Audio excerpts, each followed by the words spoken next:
एक शानदार कहानी याद आती है। एक बार मैं गाड़ी चला रहा था सड़क के किनारे। एक 12-13 साल की लड़की तरबूज बेचती दिखाई दी। मैंने गाड़ी रोक के पूछा कि तरबूज का क्या रेट है बेटा। लड़की बोली, 50 रुपए का एक तरबूज है साहब। पीछे की सीट पर मेरी वाइफ बैठी थी। उन्होंने कहा, इतना महंगा तरबूज नहीं लेना, चलो यहाँ से। मैं बोला, महंगा कहाँ है, इसके पास जितने भी तरबूज हैं कोई भी 5 किलो से कम का नहीं होगा। 50 रुपए का ही तो दे रही है, 10 रुपए किलो पड़ेगा हमें। बाजार से तो तू 20 रुपए किलो भी ले आती है। तो मिसेज ने कहा कि रुको, मुझे कुछ मोल भाव करने दो। तो वो लड़की से बोली कि 30 रुपए का एक देना है तो दो, वरना रहने दो। लड़की बोली कि 40 रुपए का तो आंटी मुझे ही मिलता है, अब 45 का एक ले लो, इससे सस्ता मैं नहीं दे पाऊंगी। मेरी वाइफ बोली कि झूठ मत बोलो, सही रेट लगाओ, देखो ये तुम्हारा छोटा भाई है ना, इसी के लिए थोड़ा सस्ता कर दो। उसने खिड़की से झांक कर मेरे छोटे से बेटे की तरफ देखा और इशारा करते हुए सुंदर बच्चे को देखकर वो लड़की एक तरबूज हाथ में उठाती हुए गाड़ी के करीब आ गई और फिर मेरे बेटे के गालों पे हाथ फेर कर बोली, सचमुच मेरा भाई तो बहुत सुंदर है आंटी। मिसेज बोली, दीदी को नमस्ते करो बेटा।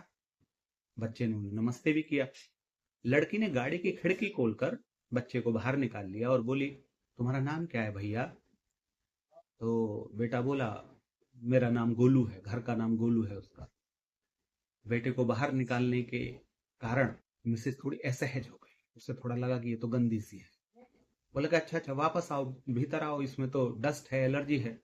लड़की ने उसकी आवाज पे ध्यान नहीं देते हुए उसने कहा कि अरे गोल मटोल मेरा भाई तरबूज खाएगा।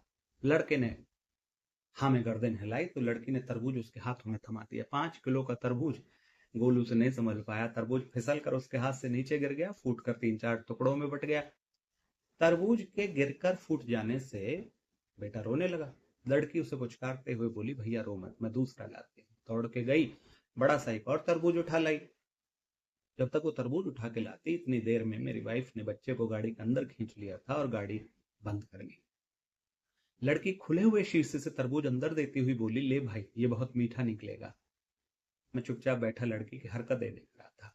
वाइफ बोली, जो तरबूज फटा है उसके पैसे नहीं दूंगी मैं, वो तुम्हारी गलती से फूटा है। लड़की मुस्कुराते हुए बोली, उसको तो छोड़ो आंटी, आप इस तरबूज के भी पैसे मत देना, ये मैंने अपने भाई के लिए किया है। ये सुनते ही मैं और मेरी पत्नी एक साथ चौंक पड़ी। मैं बोला, ना बिटिया, तुम अपने दोनों तरबूजों के पैसे लो।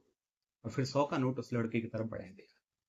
लड़की हाथ के इशारे से मना करते हुए वहां से हट गई और अपने बाकी बचे तरबूजों के पास जाके खड़ी हो गई।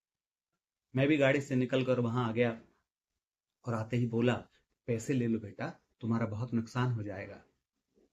लड़की बोली, माँ कहती है जब बात संबंधों की हो तो हानि लाभ नहीं देखा जाता। आपने गोलू को मेरा भाई बताया, मुझे बहुत अच्छा लगा। मेरा भी एक छोटा सा भाई था, मगर मैंने पूछा, क्या हुआ तुम्हारे भाई को? बोली, जब 2 साल का था तो रात में बुखार हुआ था, सुबह माँ हॉस्पिटल ले जा पाती, उससे पहले उसने दम तोड़ दिया था। मुझे मेरे भाई की बहुत याद आती है। उससे 1 साल पहले पापा भी हमें ऐसे ही छोड़ के गुजर गए थे। मिसेज बोली, ले लो बेटी, अपने पैसे ले लो। लड़की बोली, पैसे ना लूंगी आंटी। गाड़ी में आई लड़की, मेरी वाइफ, और अपने बैग से पाजेब की एक जोड़ी निकाली जो उसने मेरी बेटी के लिए आज ही 3,000 में खरीदी थी, और लड़की को देते हुए बोली कि तुमने गोलू को भाई माना है ना, तो मैं तुम्हारी माँ जैसी हुई, अब तू ये लेने से मना नहीं कर सकती। लड़की ने हाथ नहीं बढ़ाया तो मेरी वाइफ ने जबरदस्ती लड़की की गोद में पाजेब रखते हुए कहा कि रख लो, जब भी पहनोगी तुझे हम सब की याद आएगी। इतना कहकर वो वापस गाड़ी में आके बैठ गई। फिर मैंने गाड़ी स्टार्ट की, लड़की को बाय बोलते हुए हम चल पड़े। गाड़ी चलाते हुए मैं सोच रहा था कि भावुकता भी क्या चीज है। कुछ देर पहले ये मेरी पत्नी 10-20 रुपए बचाने के लिए हथकंडे अपना रही थी, और कुछ देर में ही इतनी बदल गई कि 3,000 की पाजेब दी आई। फिर अचानक मुझे लड़की की बात याद आई, संबंधों में हानि लाभ नहीं देखा जाता। मैं आपसे कहता हूं कि यदि आपके भी जिन किसी के भी साथ संबंध हैं, वहां हानि लाभ को ना देखते हुए संबंधों को बचा लीजिएगा। यदि कहीं किसी के साथ कोई विवाद चल भी रहा है तो थोड़ी देर के लिए छोटे बन जाइएगा और संबंधों को बचा लीजिएगा। जिंदगी में बस यही सबसे बड़ी कमाई है।